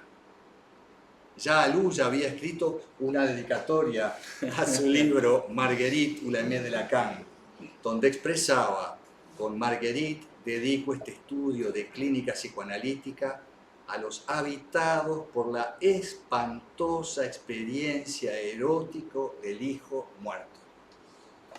Y es ya en esa dedicatoria que junta la experiencia del duelo con una posible, espantosa experiencia erótica. La dedicatoria quedaba así mostrando dicha relación y nada más. Luego, tal epígrafe no era ampliado, evitando posibles teorizaciones que opacaran la fuerza de dicho epígrafe. A partir de allí me animaría a decir que los escritos de Alús estuvieron todos atravesados por esa dimensión, la erótica. La experiencia analítica pasó a ser entendida como una erotología de pasaje, descentrando los avatares de un análisis de la ya gastada noción de sexualidad. Freud hablaba de sexualidad, Foucault de ars erótica, en contraposición a las ciencias sexuales. Lacan, al inventar el objeto petita, habló de erotología. Alús recoge todo ese recorrido y desarrolla esa noción de erótica para el campo del psicoanálisis. Pero en mi caso, fue recién hace muy poco que pude apreciar lo que Alús ya escribía en las primeras páginas de su libro en aquellos años. Recién hace muy poco me di cuenta.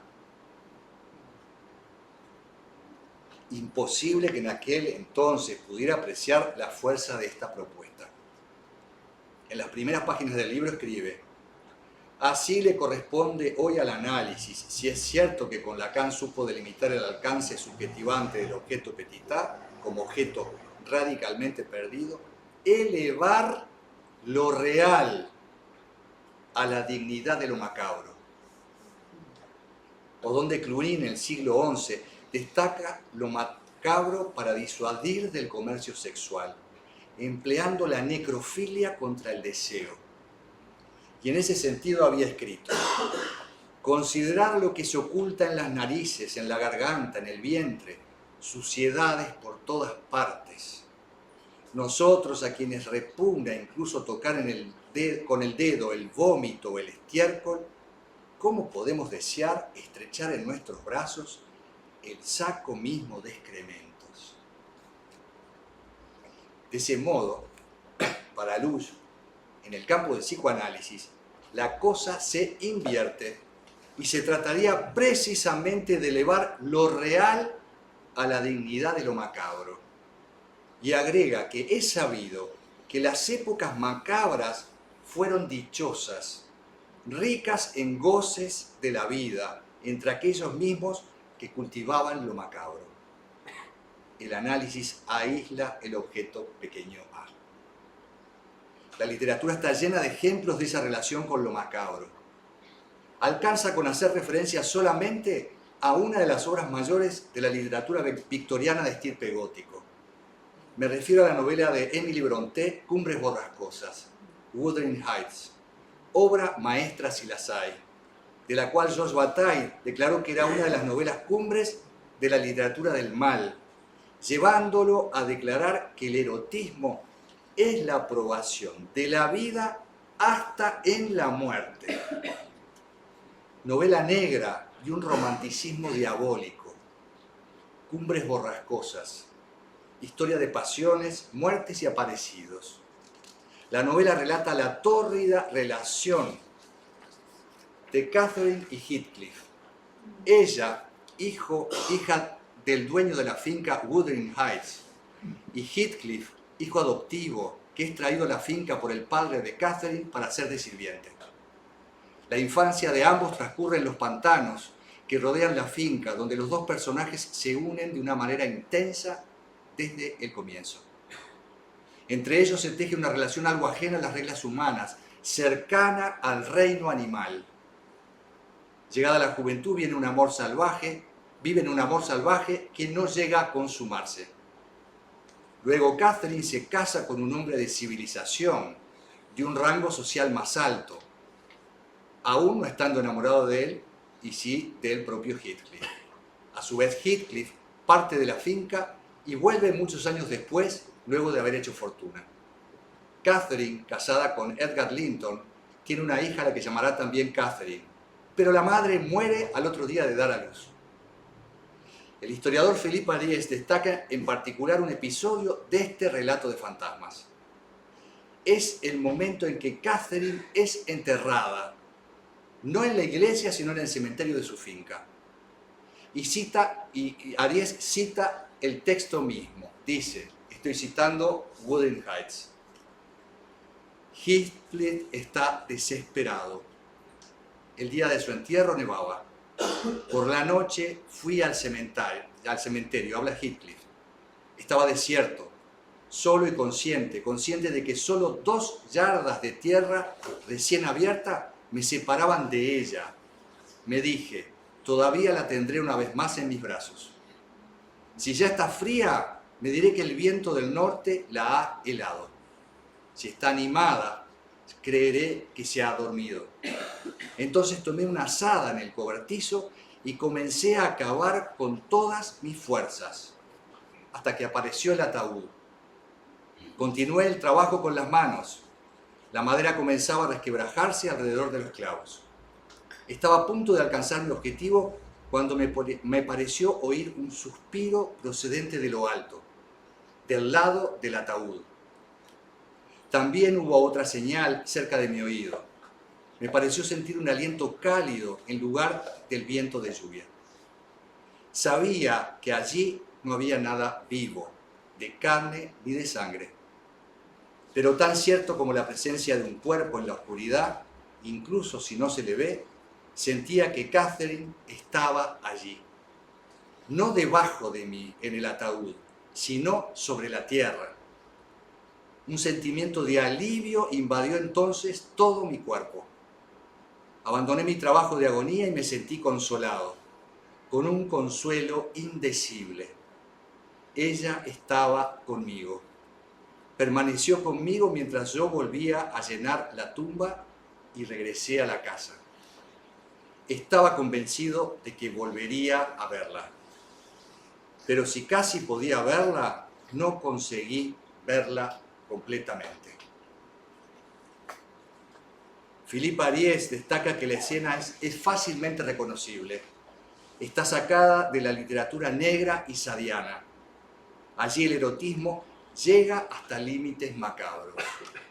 Se busca en el cuerpo muerto a la amada. La comunicación es instantánea, tan siniestra como apacible. Volver a abrazarla como anhelo final. Una muerta viva que cumplía la función deseante del amante. Pero luego el texto se vuelve más aéreo que terrenal. La escena se vuelve una comunicación de un espíritu que desplaza al hombre de las profundidades de esa tierra macabra. El texto se vuelve luego algo más etéreo. No es la presencia de una muerta viva, sino el espíritu de la amada que lo acompaña. El relato finaliza con la unión eterna de los amantes, propio del romanticismo del siglo XIX. Sin duda, Luce en su propuesta se desmarca absolutamente de una unión eterna con el muerto. Para él, en la efectuación de un duelo hay una pérdida a secas. Pero aún así, termina el prefacio de su libro con una frase que recién ahora pude leer.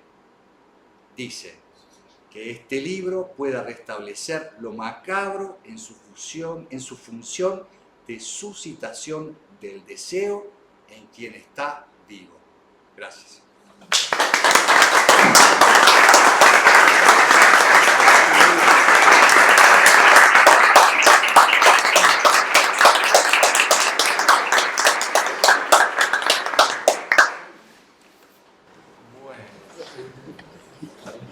Después de estos trabajos, bueno, abrimos unos minutos tenemos para intercambiar comentarios, preguntas. Me decía Gustavo, me copiaste. No, vos me copiaste a mí. Pero se me ocurre decir eso, justamente, que toda esa dimensión de lo macabro, y lo macabro como suscitando el deseo, realmente,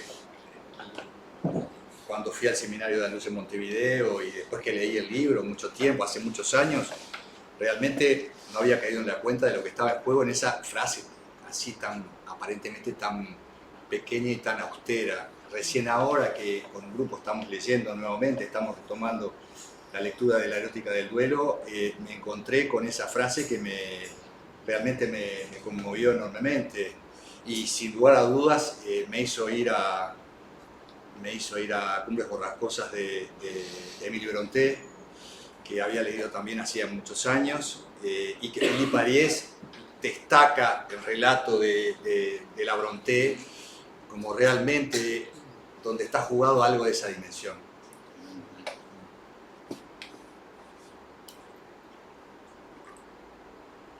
Yo podría mentir bastante y decir que la primera vez que leí este libro ya se me había esclarecido esta relación. Así justifico que Gonzalo me copia.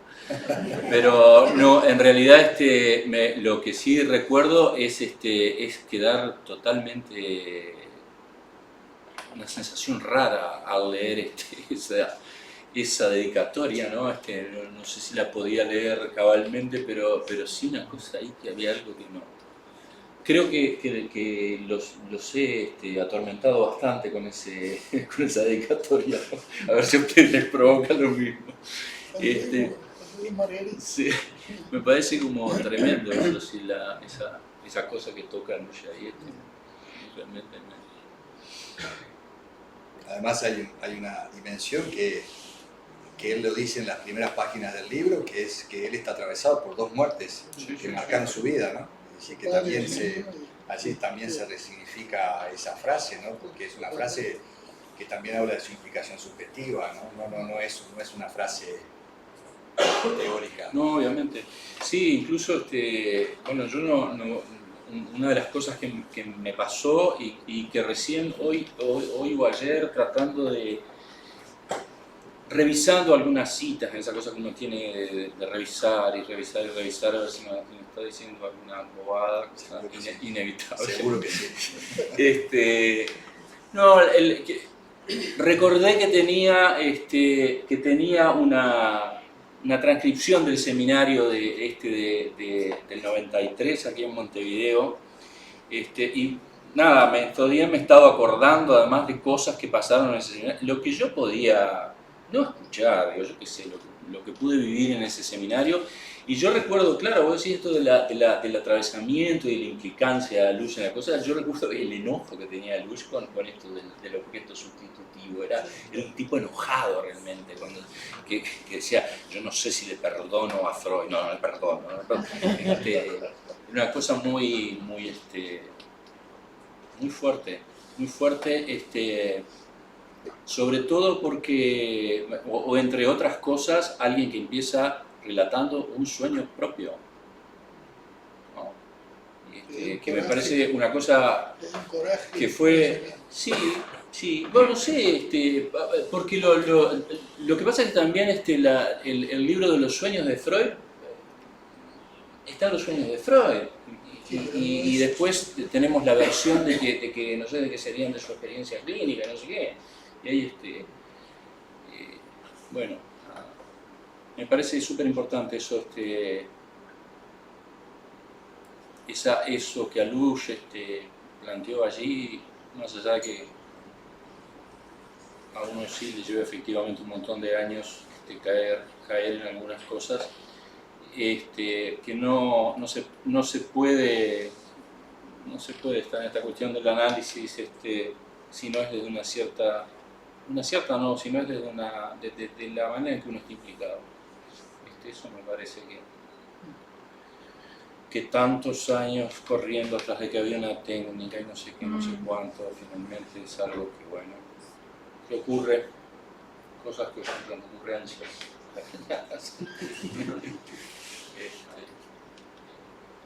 Bueno, Todos, hasta los presidentes dicen elaborar el duelo. Sí, Una sí, especie sí. de muletilla, de consigna. Sí. Yo no me guío mucho por lo que dicen los presidentes. Es gracioso. No, a mí lo que me resulta llamativo, entre muchas cosas de las cosas que Gonzalo mencionaba, me resulta llamativo cómo el lenguaje, lo que estoy diciendo le va a parecer una tontería absoluta, pero bueno, yo soy un poco de sorprender. ¿No han notado que la gente no se muere más? ¿Que la gente se va de gira? ¿Que la gente pasó a otro plano? En otra dimensión. A uno le mandan un mensaje que dice, bueno, no sé, fulano se fue de gira, o fulano no sé qué, y uno dice, se murió. Es como, a mí me resulta absolutamente molesto, sobre todo esta cuestión en las redes, la cantidad de gente que se va de gira, vamos a convertir, no sé, en artistas que van a girar por ahí, si te girarán así, yo qué sé, no sé cómo es. Me parece eso increíble, ¿no? Como más allá de que ya venía de una enorme sorpresa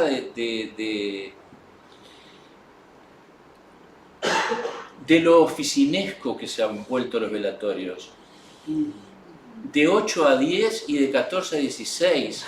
Es como el horario de atención de una oficina pública, ¿no? Es una cosa, no sé. Hay que acordar, ahora cuando hablaste de... Me resulta, perdona, no, simplemente esto, me resulta un poco raro, como beckeriano, me resulta raro eso de dejar tan solito a los muertos, cerrar la puerta y salir, irse y volver al rato. No se va a ir, está clavado eso, pero el problema es con uno. No sé, es raro esto, ¿no? Sí. Bueno, gracias. Algo que a mí me sonaba que iba a estar bueno, porque un poco tuvimos la idea con Germán y realmente digo, estuvo muy bueno. Porque además he escuchado a los compañeros que van a los seminarios, ¿no? Y me cuentan, ¿no? Y yo digo, qué ganas de estar, porque uno no puede estar en todos lados. Entonces es como que estoy como de panzada. Y me quedo pensando en esto de los duelos y nosotros hemos estado todo el año con el tema de la campaña de suicidio. Y somos varios acá los que hemos acompañado ahí, como cerca de la gente que está como llevando adelante esto. Y una de las cosas que a mí más me llamó la atención, y escucho que Gabriela Novoa lo habla tanto, el tema de los duelos de los sobrevivientes, ¿no? Los familiares. De los suicidas. De los suicidas. Sí. Y la imposibilidad del duelo. Y años. Y hay algo en esto que ahora están pudiendo acompañar a otras familias, ¿no? Hay como grupos de padres, de familiares, de personas que se han suicidado, que han llevado también como adelante esto de la campaña. Y esto que decía el final del libro, de que algo de esto sale el deseo, ¿no? Como que ellos han visto, bueno, poder hacer algo, ¿no? Con estos duelos eternos, de nunca acabar, de poder hacer algo, los ha vuelto a conectar con algo de lo vital y bueno, hacer algo por otros y poder hacer talleres y contar la experiencia. Entonces me quedo pensando en esto del duelo como algo de lo imposible que aparezca el objeto sustituto, ¿no? Y es como una presencia permanente, y así lo cuentan ellos en los talleres, pero algo también como de, bueno, de cuando se puede hacer algo distinto con esto, no se va a sustituir, pero hay algo en la vida que capaz que empieza a poder volver esa persona que perdió ese familiar. Me quedé pensando en otras cosas, porque cuando hablaban también de esto de los padres enterrando a los hijos y entonces todo el tema de los desaparecidos en Uruguay, ¿no? Digo, que nos conmueve tanto, digo, bueno, se daría para muchísimo, me parece, cada uno de estos temas, pero nada, eso, gracias. Sí. Me hiciste recordar que Carlos Vizcano, el escritor, que su padre se mató, él decía que los que tenían a alguien que se había matado en la familia o cercanos, que constituyen una cofradía que en un punto está incomunicada con el resto de los que no han tenido esa tremenda experiencia. Y esa es una de las ideas de la campaña, sí, sí. el poder hablar de esto y como sociedad, Sí. porque dicen ellos, los que están atrás de la campaña, los que están adelante, que somos todos ciudadanos y la pregunta que se hace es, bueno, ¿qué nos pasa como sociedad?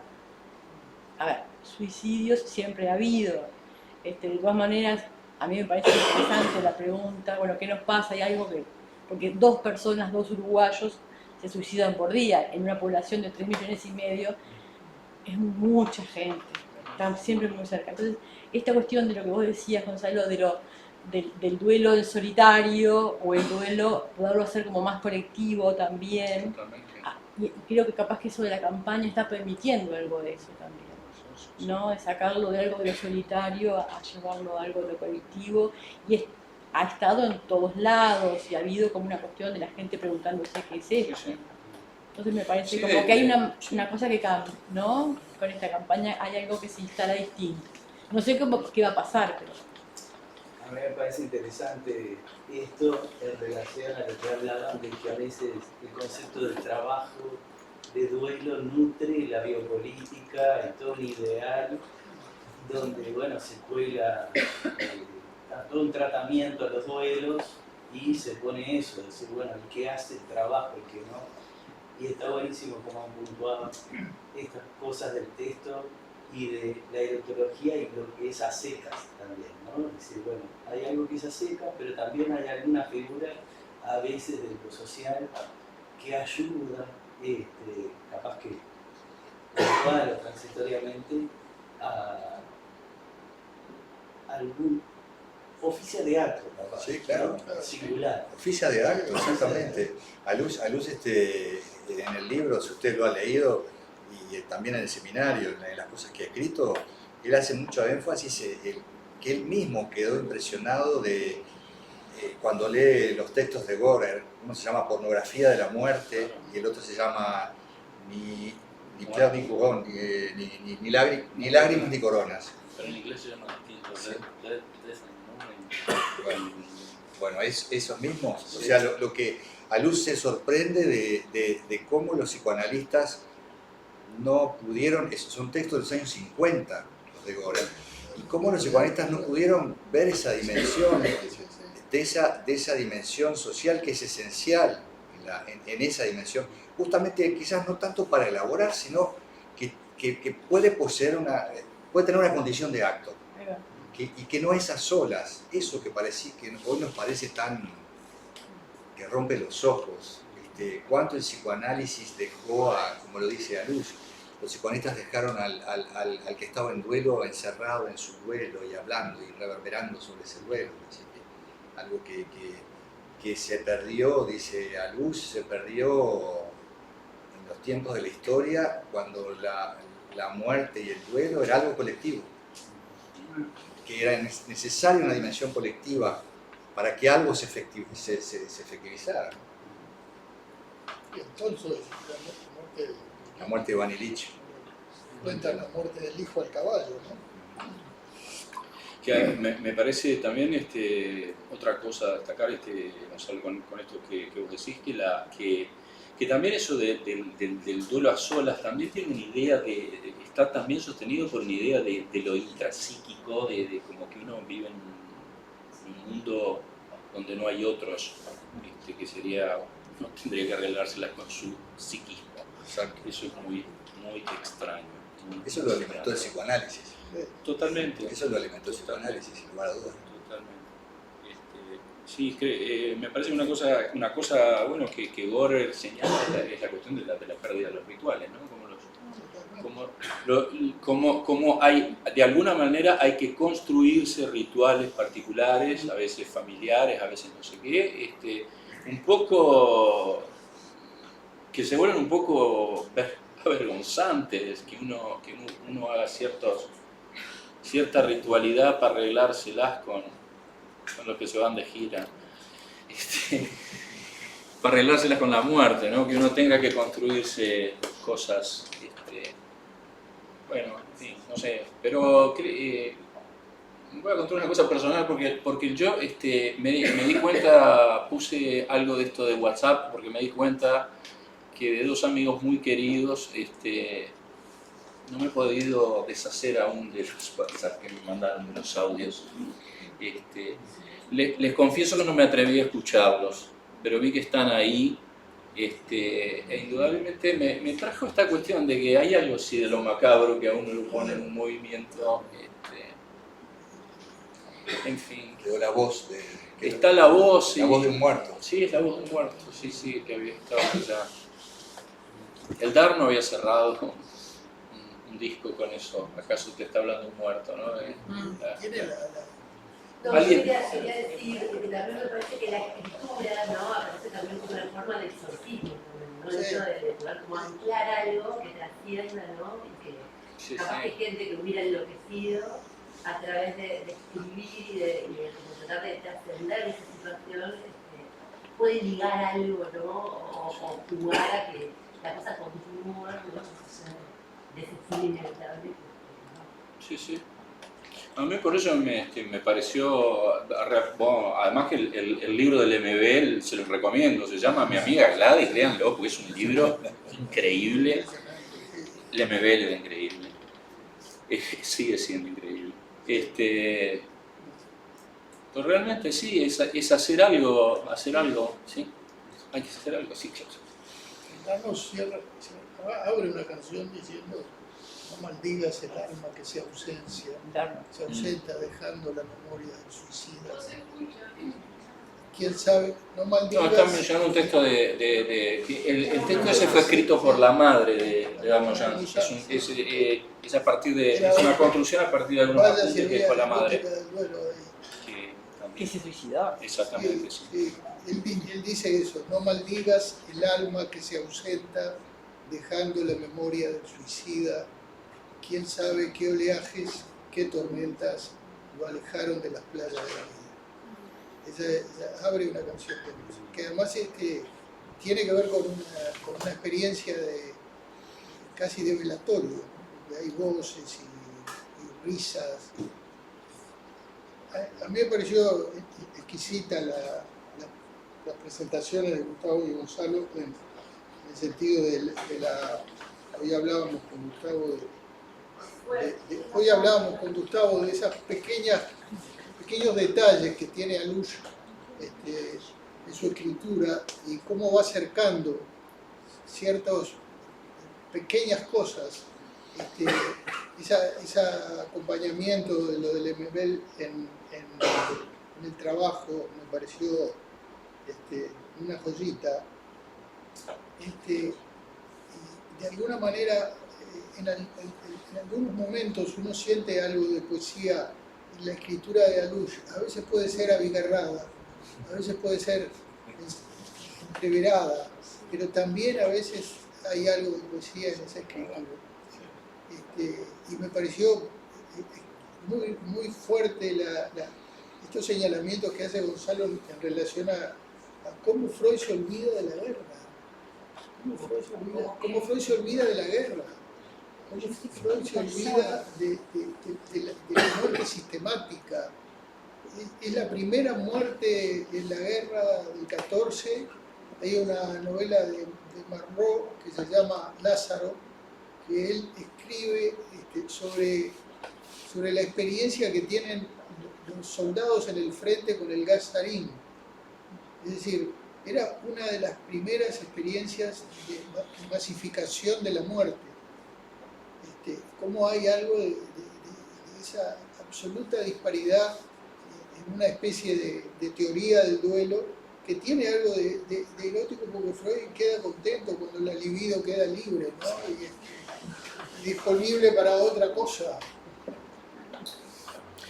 A mí me pareció, a propósito de eso, que una de las cosas que vos señalabas, Gonzalo, hay como una decisión en estos textos. Son todos de una misma época, Son del mismo año. pero como si tuvieran distinto público y hubiera que hablar de distintas formas, y hay algo que no termina de cruzarse. Bueno, no se sabe. Sí, además ¿Qué le pasó? Los tres textos coexisten, son del 1915, es decir, que están escritos en el mismo momento, pero no se cruzan. Eso es algo muy paradojal, es decir, porque Freud lo describe con una crudeza y con un detalle. Realmente los escritos de muerte y guerra son impresionantes, como describe la devastación de la guerra y la experiencia de los cuerpos muertos. O sea, es muy conmovedor, pero no lo cruza nunca con el duelo. El duelo va como por otro lado. Y donde apenas lo cruza es en el texto de la transitoriedad, que es de un optimismo casi naif.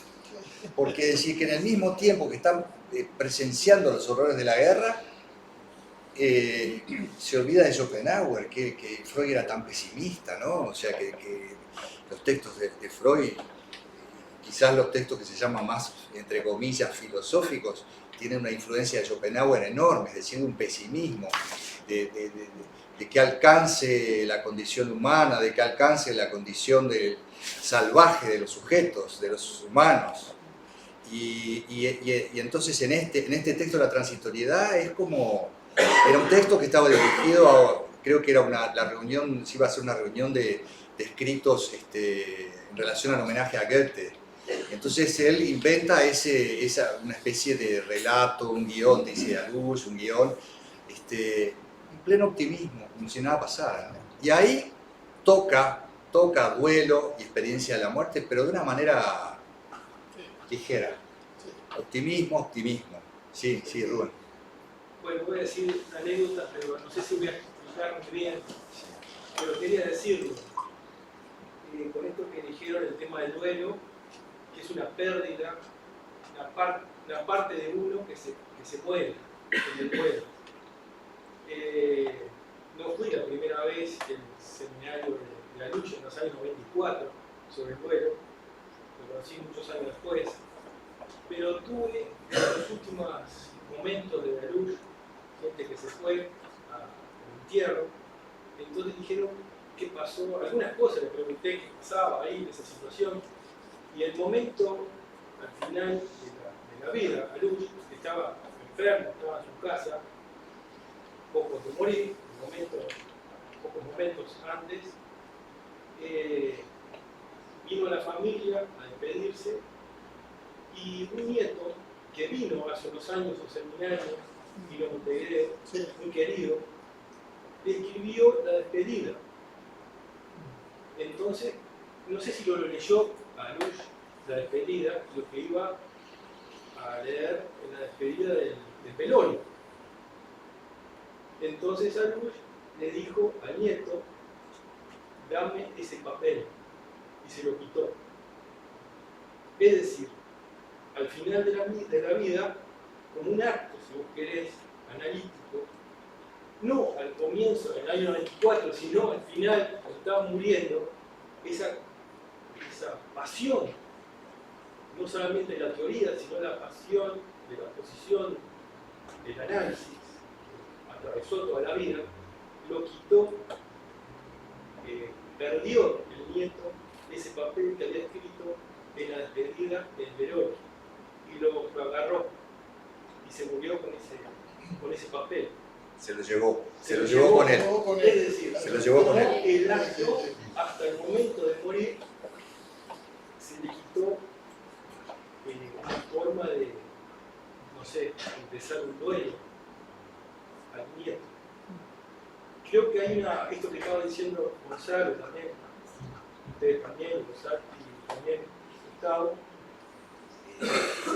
la posición y la pasión que siempre transmitió a Lush más allá de su teoría. Nada más. ¿Había alguien que quería hablar? Sí.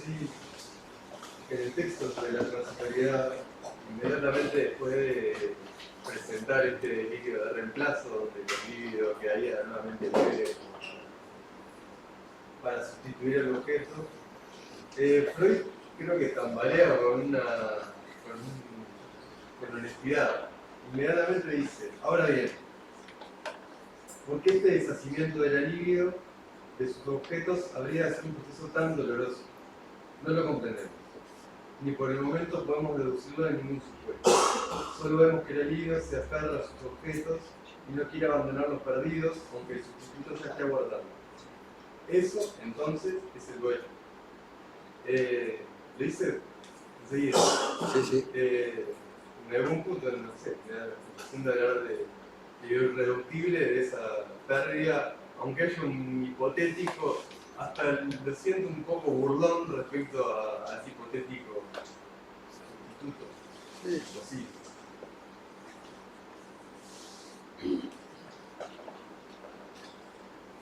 Bueno, me parece que... A ver, Paola, ¿qué dice? A ver. Sí, no, Sí. un dato muy cortito en relación al que decía y que bueno, planteado como insustituible. Hay una carta de Freud a Jung, en la cual después de la muerte de Sophie, después de la muerte de su hija, la Felipe, en 1918, en esa carta ahí Freud asume que no hay que no hay posible, que no lo haya elaborado teóricamente, porque es posterior a la melancolía. Sí. No quiere decir que en algún momento, cuando le pasó de perder a su hija, no haya reflexionado sobre eso, Sí, sobre totalmente. ese estatuto, digamos, de no sustituir. Sí, tal cual. Eso. Sí. Gracias. Sí, completamente. A Luz lo toma eso. Y se lamenta de que Freud no haya profundizado en esa dimensión. Pero bueno, sí, lo tiene presente, sí, claro que sí. Bueno, muchas gracias. Tenemos que hacer un final a secas.